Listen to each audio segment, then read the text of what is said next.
Pemirsa, Komisi Pemilihan Umum Republik Indonesia mencatat ada 287 tempat pemungutan suara yang akan kembali melakukan pemungutan suara Pilkada 2024. Data tersebut masih dapat berkembang seiring rekomendasi dari Bawaslu dan kejadian di daerah.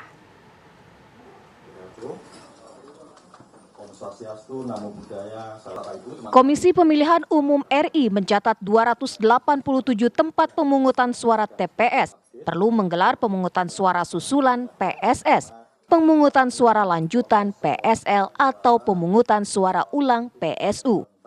Berdasarkan data KPU pada hari Jumat 29 November 2024, sebanyak 46 TPS akan melakukan pemungutan suara ulang. 231 TPS pemungutan suara susulan dan 10 TPS melakukan pemungutan suara lanjutan. Data daerah dan TPS yang melaksanakan pemungutan suara susulan atau PSS, pemungutan suara lanjutan atau PSL, dan pemungutan suara ulang atau PSU yang karena terdampak bencana berdasarkan data per jam 10 tadi. Yang pertama, jumlah TPS yang melaksanakan pemungutan suara susulan atau PSS sebanyak 231 TPS. TPS yang melaksanakan pemungutan suara lanjutan atau PSL sebanyak 10 TPS dan TPS yang melaksanakan pemungutan suara ulang sebanyak 46 TPS. Tentu ini juga mungkin bisa masih berkembang senyampang dengan rekomendasi yang mungkin berjalan dari Bawaslu dan kejadian-kejadian di daerah. Jumlah TPS terdampak PSL, PSS, dan PSU ini tersebar di 22 provinsi. Sejumlah faktor penyebab pelaksanaan PSL, PSS, dan PSU, diantaranya gangguan keamanan, kesalahan administrasi atau prosedur oleh KPPS hingga bencana alam. Tim TV One mengabarkan. Pemirsa, KPU RI mencatat ada 287 TPS yang akan kembali melakukan pemungutan suara Pilkada 2024. Informasi selengkapnya kita sudah terhubung dengan Ketua Divisi Teknis KPU RI, Idam Holik. Selamat petang, Pak Idam. Selamat petang, Mas. Selamat petang, Mbak. Baik, Pak Idam, berapa TPS yang akan menggelar pemungutan suara ulang, susulan, dan lanjutan ini?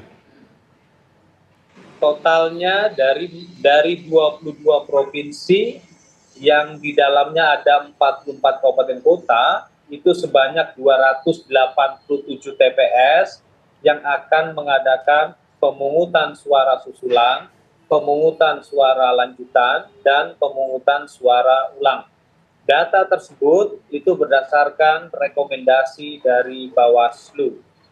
Oke. Pak Idam, dari data tersebut apakah ada informasi lebih detail lagi Pak mengenai jumlah TPS yang terdampak PSU, PSS, dan PSL ini tersebar di daerah mana saja Pak Idam? Secara akumulatif tersebar di 44 kabupaten kota, tetapi konsentrasi yang paling banyak itu ada di Provinsi Sumatera Utara dan Provinsi Papua Pegunungan dan Papua Tengah. Di Provinsi Sumatera Utara itu misalkan untuk pemungutan suara susulan sebanyak 108 TPS. Pemungutan suara susulan di Sumatera Utara di 5 kabupaten kota sebanyak 108 TPS. Di Papua Tengah, pemungutan suara susulan itu sebanyak 83 TPS di 2 kabupaten. Di Papua Pegunungan ada 35 TPS yang terkonsentrasi di 1 kabupaten. Dan kami, KPU RI, sedang memastikan proses ini berjalan dengan lancar. Kemarin kami sudah memberikan arahan teknis kepada KPU Provinsi agar mempersiapkan ini dengan sebaik-baiknya sehingga proses ini menjadi lancar dalam pelaksanaannya. Baik Pak Idam, apa saja faktor yang menjadi penyebab digelarnya PSU, PSS, dan PSL di 287 TPS ini?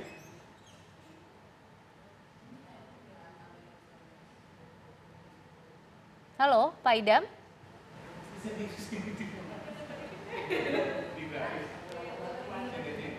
Baik, Pak Idam sudah bisa mendengar suara kami? Baik. Tampaknya ada sedikit kendala komunikasi ya dengan Pak Idam Holik.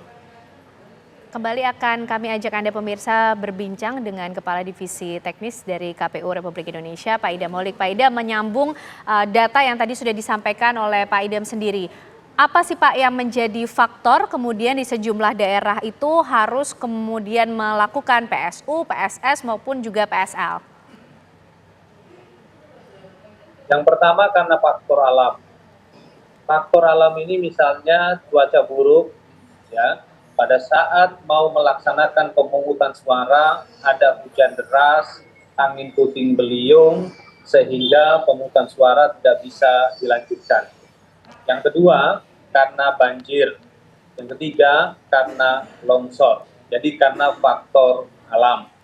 Ya, untuk Papua Tengah dan Papua Pegunungan, ini ada sedikit kendala teknis yang sehingga akhirnya harus dilakukan pemungutan suara susulan. Untuk pemungutan suara lanjutan, itu dikarenakan pada saat berlangsungnya proses pemungutan suara terjadi hujan deras. Ya, untuk PSU, ini dikarenakan ada maladministrasi, misalnya ada pemilih yang diberikan dua jenis, ada pemilih yang mencoblos tidak saat mencoblos surat suara dengan jumlah melebihi ketentuan. Misalnya, ada pemilih yang mencoblos surat suara lebih dari 2. Ya. Ada pemilih yang tidak berhak menggunakan hak pilihnya. Intinya karena maladministrasi dan karena human error. Baik, Pak Idam Holik, terima kasih. Semoga semua rangkaian proses pilkada sampai nanti rekapitulasi dan juga pengumuman resmi dari KPU bisa dilakukan dengan lancar. Terima kasih Pak Idam Holik, selamat petang.